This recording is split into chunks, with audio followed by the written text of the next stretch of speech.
Hello everybody, Jade Hamilton here, and happy Casual Fun Friday to you. Now, Casual Fun Friday is hosted by Kitty and Totty at Little Water Nursery, and I'm cheating slightly today because I've got my little Ziggy with me now.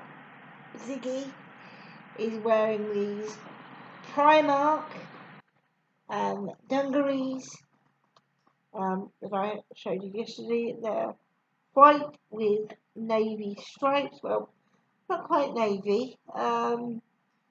Sort of deep blue, ultramarine blue stripes with a white vest underneath, and he's got.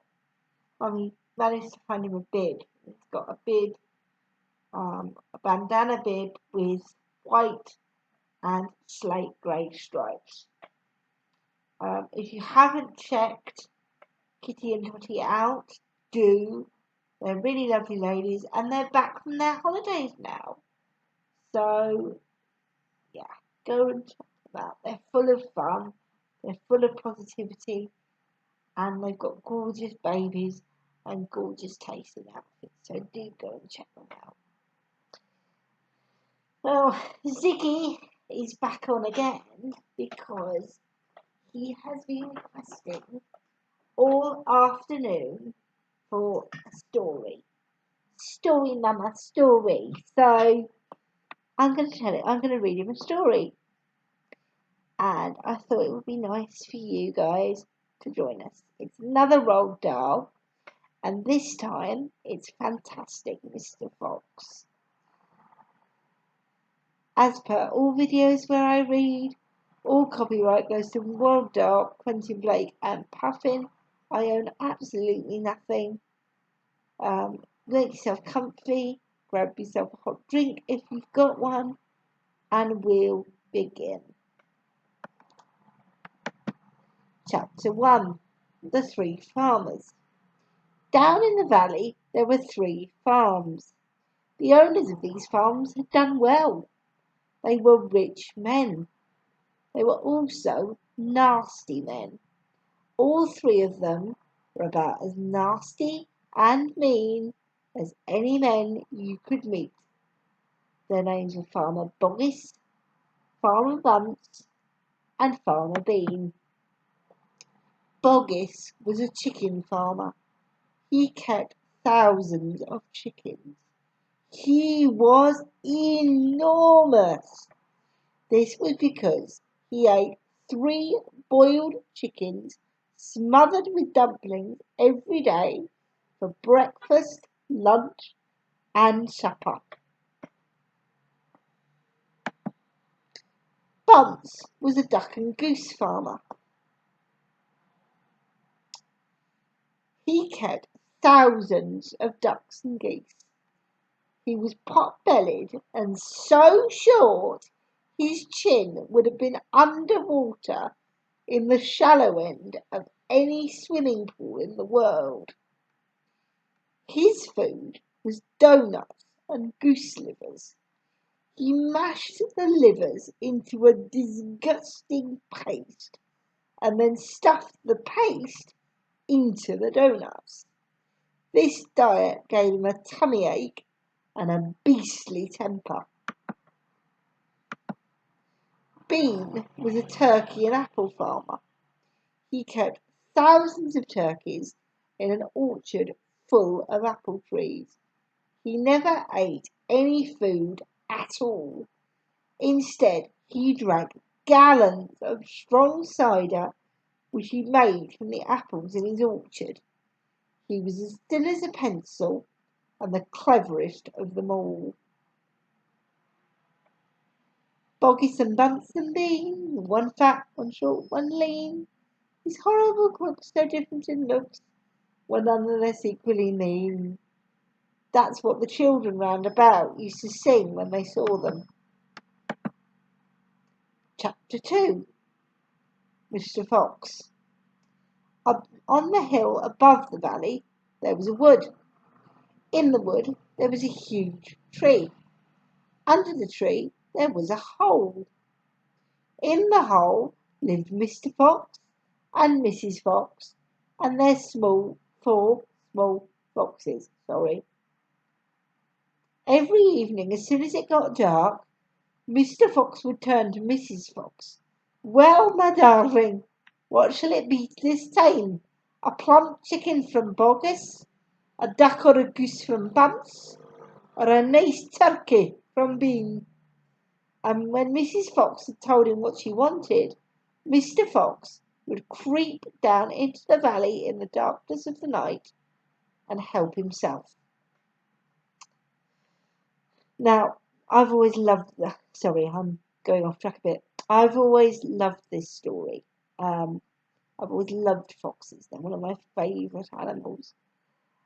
My grandmother, God rest her soul, used to look after, feed a pack of foxes. A mum, a fox, a vixen, and I think it was 3 cubs.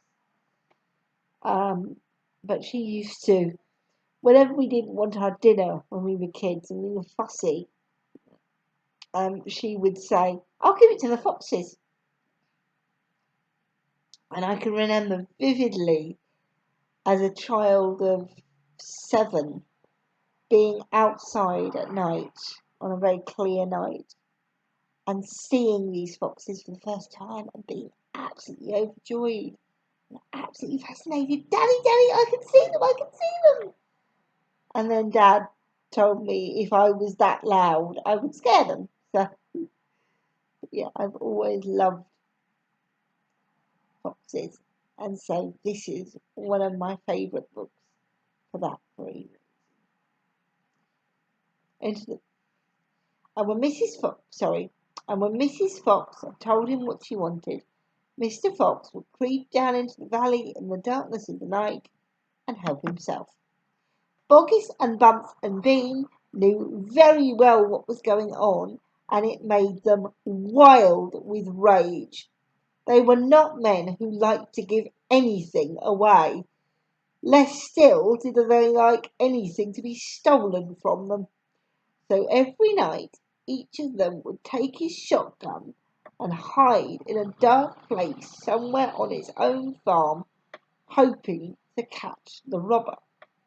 But Mr. Fox was too clever for them.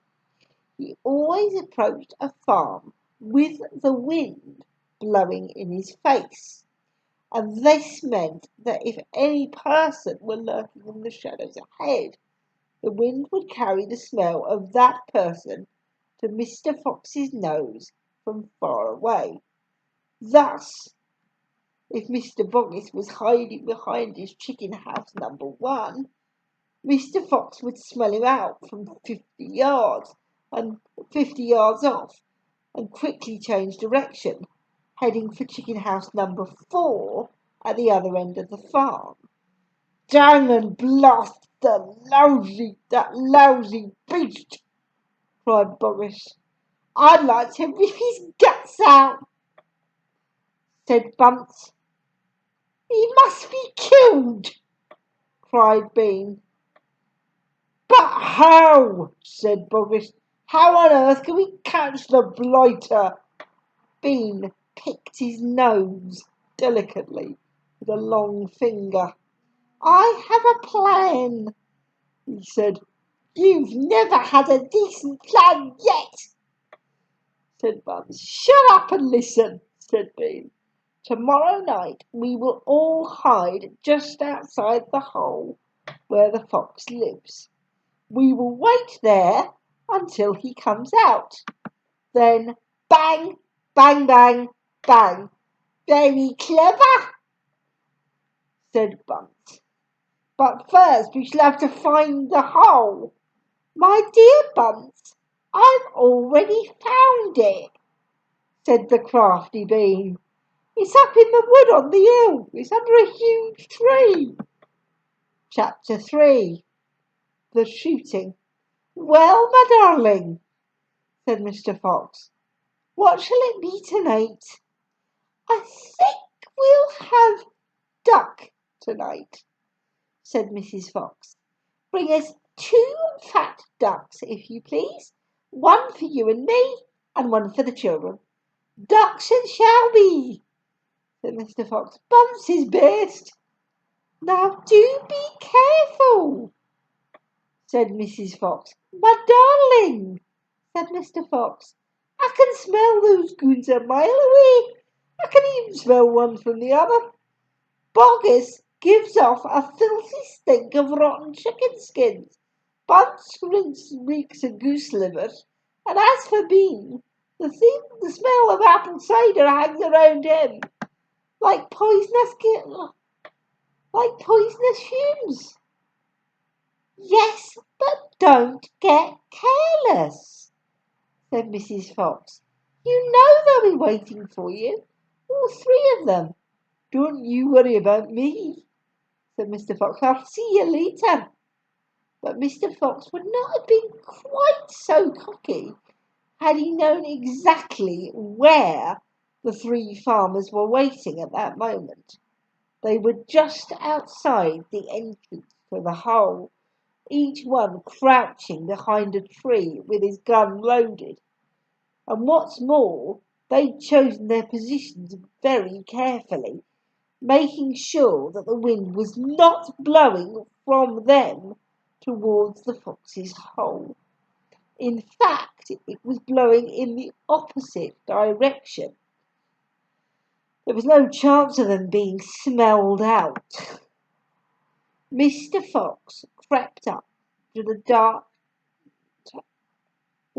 tunnel to the mouth of his hole. He poked his long, handsome face out into the night air and sniffed once. He moved an inch or 2 forward and stopped. He sniffed again. He was always especially careful when coming out from his hole. He inched forward a little more. The front half of his body was now in the open. His black nose twitched from side to side, sniffing for the scent of danger. He found none, and he was just about to go trotting forward into the wood when he heard, or thought he heard, a tiny noise, a soft rustling sound, as though someone had moved a foot ever so gently through a patch of dry leaves. Mr. Fox flattened his body against the ground and lay very still, his ears pricked. He waited for a long time, but he heard nothing more. It must have been a field mouse, he told himself, or some other small animal. He crept a little further out of the hole, then further still. He was almost right out into the open now. The wood was murky and very still. Somewhere in the sky the moon was shining. But just then, his sharp night eyes caught a glint of something bright behind a tree not far away. It was a small silver speck of moonlight shining on a polished surface. What on earth was it? Now it was moving. It was coming up and up. Great heavens! It was the barrel of a gun! Quick as a whip, Mr. Fox jumped back into his hole, and at that same instant the entire wood seemed to explode around him. Bang, bang, bang, bang, bang, bang! The smoke from the 3 guns floated upward in the night air.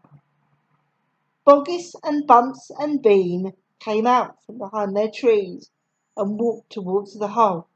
Did we get him? Said Bean. One of them shone a torch on the hole, and there, on the ground, in the half circle of light, half in and half out of the hole, lay the poor, tattered, blood-stained remains of a fox's tail. Bean picked it up. We got the tail, but we missed the fox, he said, tossing the thing away. Dang and blast, said Boggis. "We shot too late. We should have let fly the moment he poked his head out." "He won't be poking it out again in a hurry," Bunce said. Bean pulled a flask from his pocket and took a swig of cider. Then he said, "It will take 3 days at least before he gets hungry enough to come out again. I'm not sitting around here waiting for that. Let's dig him out." "Ah!" said Boggis. "Now you're talking sense. We can dig him out in a couple of hours. We know he's there. I reckon there's a whole family of 'em down that hole." Bunce said. "Then we'll have the lot," said Bean. "Get the shovels." Chapter 4. The Terrible Shovels. Down in the hole, Mrs. Fox was tenderly licking the stump of Mr. Fox's tail to stop the bleeding. "It was the finest tail for miles around," she said between licks. "It hurts," said Mr. Fox. "I know it does, sweetheart, but it'll soon get better." "And it will soon grow again, Dad," said one of the small foxes. "It'll never grow again," said Mr. Fox. "I shall be tailless for the rest of my life." He looked very glum. There was no food for the foxes that night, and soon the children dozed off. Then Mrs. Fox dozed off, but Mr. Fox couldn't sleep because of the pain in the stump of his tail. "Well," he thought, "I suppose I'm lucky to be alive at all. And now they've found our hole, we're going to have to move out as soon as possible. We'll never get any peace if we—" What was that? He turned his head. What was that? He turned his head sharply and listened. The noise he heard was the most frightening noise a fox can ever hear. The scrape, scrape, scraping of shovels digging into the soil. "Wake up!" he shouted. "They're digging us out." Mrs. Fox was wide awake in 1 second. She sat up, quivering all over. "Are you sure that's it? Are you sure that's it?" she whispered. I'm positive. Listen, they'll kill our children. They'll kill our children," cried Mrs. Fox. "Never," said Mr. Fox. "But darling, they will," said Mrs. Fox. "You know they will." Scrunch, scrunch, scrunch went the shovels above their heads. Small stones and bits of earth began falling from the roof of the tunnel. "How will they kill us, Mummy?" asked one of the small foxes. Her round black eyes were huge with fright. "Will there be dogs?" she said. Mrs. Fox began to cry. She gathered her 4 children close to her and held them tight. Suddenly there was an especially loud crunch above their heads, and the sharp end of a shovel came right through the ceiling. The sight of this awful thing seemed to have an electric effect upon Mr. Fox. He jumped up and shouted, "I've got it! Come on! There's not a moment to lose. Why didn't I think of it before?" "Think of what, Dad? A fox can dig quicker than a man," shouted Mr. Fox, beginning to dig. "Nobody in the world can dig as quick as a fox." The soil began to fly out furiously behind Mr. Fox as he started to dig for dear life with his front feet. Mrs. Fox ran forward to help him. So did the 4 children. "Go downwards," ordered Mr. Fox. "We've got to go deep as we possibly can." The tunnel began to grow longer and longer. It sloped steeply downward, deeper and deeper. Below the surface of the ground it went. The mother and the father and all 4 of the children were digging together. Their front legs were moving so fast you couldn't see them. And gradually the scrunching and scraping of the shovels became fainter and fainter. After about an hour, Mr. Fox stopped digging. "Halt there!" he said. They all stopped.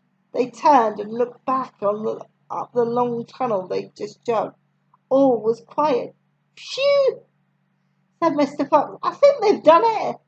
I think we've done it. They'll never get as deep as this. Well done, everyone." They all sat down, panting for breath. And Mrs. Fox said to her children, "I should like you to know that if it wasn't for your father, we should be dead by now. Your father is a fantastic fox." Mr. Fox looked and smiled. He loved her more than ever when she said things like that. Chapter 5. The Terrible Tractors. As the sun rose next morning, Boggis and Bunce and Bean were still digging. They dug a hole so deep you could have put a house into it, but they had not yet come to the end of the fox's tunnel. They were all very tired and cross. "Dang and blast," said Boggis. "Whose rotten idea was this?" "Bean's idea. Bean's idea," said Bunce. Boggis and Bunce both stared at Bean. Bean took another swig of cider, then put the flask back into his pocket without offering it to the others. "Listen," he said angrily. "I want that fox. I'm going to get that fox. I'm not giving in till I've strung him up over my front porch, dead as a dumpling." "We can't get him by digging, that's for sure," said Boggis. I've had enough of digging." Bunce looked up at Bean and said, "Have you got any more ridiculous ideas then?" "What?" said Bean. "I can't hear you." Bean never took a bath. He never even washed. As a result, his ear holes were clogged with all kinds of muck and wax and bits of chewing gum and dead flies and stuff like that. This made him deaf. "Speak louder," he said to Bunce, and Bunce shouted back, "Got any more ridiculous ideas?" Bean rubbed the back of his neck with a dirty finger. He had a boil coming there, and it itched. "What we need on this job," he said, "is machines, mechanical shovels. We'll have him out in 5 minutes with mechanical shovels." This was a pretty good idea, and the other two had to admit it. "All right then," Bean said, taking charge. "Boggis, you stay here and see the fox doesn't escape. Bunce and I will go and fetch our machinery. If he tries to get out, shoot him, quick." The long, thin Bean walked away. The tiny Bunce trotted after him. The fat Boggis stayed where he was, with his gun pointed at the foxhole.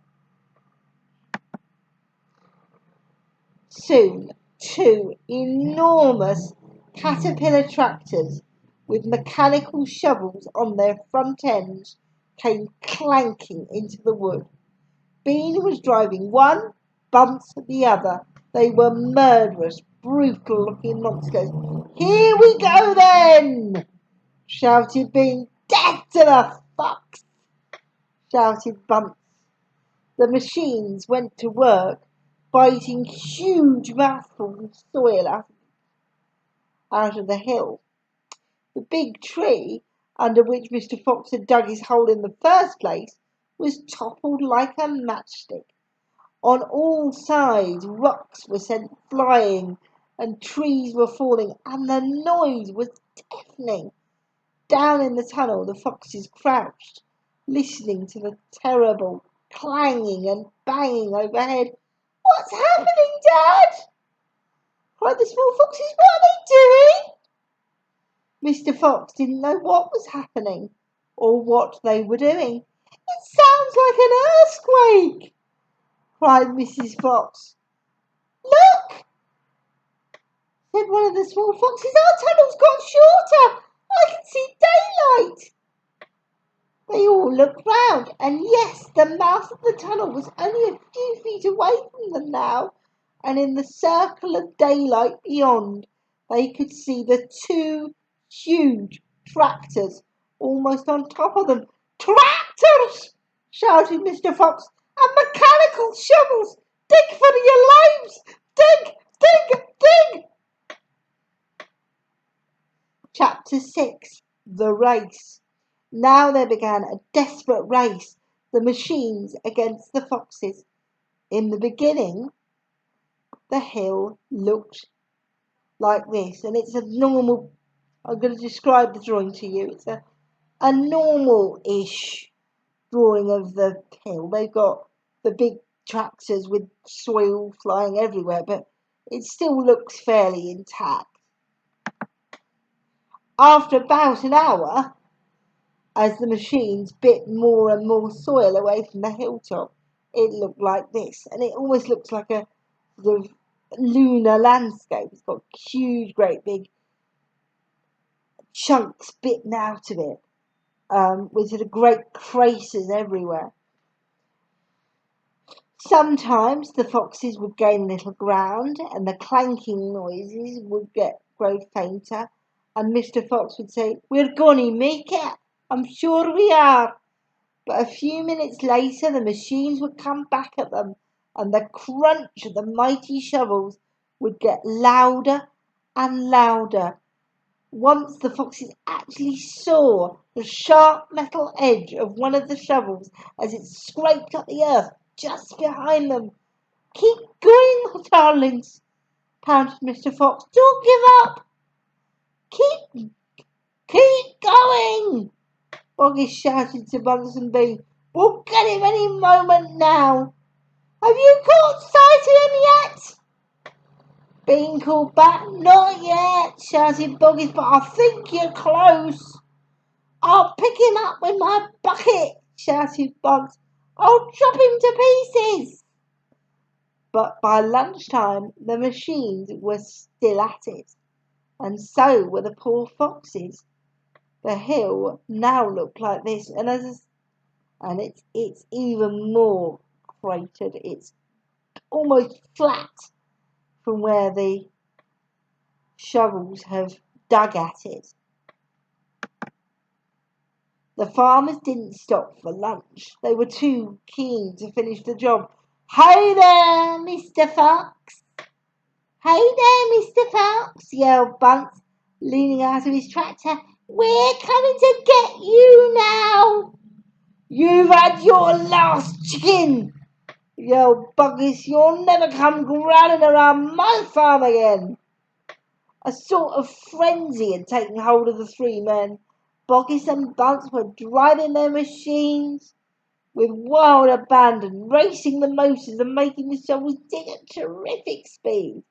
Buggis was hopping about like a frog and shouted, "Faster! Faster!"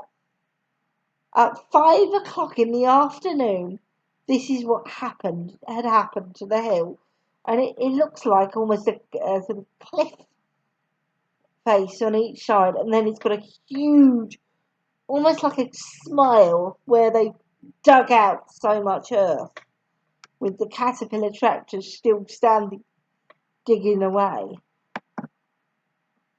The hole the machines had dug was like the crater of a volcano. It was such an extraordinary sight that crowds of people came rushing out from surrounding villages to have a look. They stood on the edge of the crater and stared down at Boggis and Bunsen Bean. Hey there, Boggis! What's going on?" "We're after a fox." The people jeered and laughed, but this only made the three farmers more furious and more obstinate and more determined than ever not to give up until they had caught the fox. Now, I'm going to stop it there. But what do you think, Ziggy? Do you think they'll catch him? No. I think you're right. I think Mr. Fox is a bit too clever for silly people like Boggis and Bunsen Bean, don't you? Yeah. And I'll let everybody go because this little one has got to have a bath in a minute because Mummy's going to give him a wash because he's a bit of a smelly boy. Aren't you, sweetie? Thank you all so much for watching, subscribing, commenting. It really makes my day when you do. And Ziggy and I will see you soon. Can you wave, Ziggy? Good boy. Cheerio, everybody.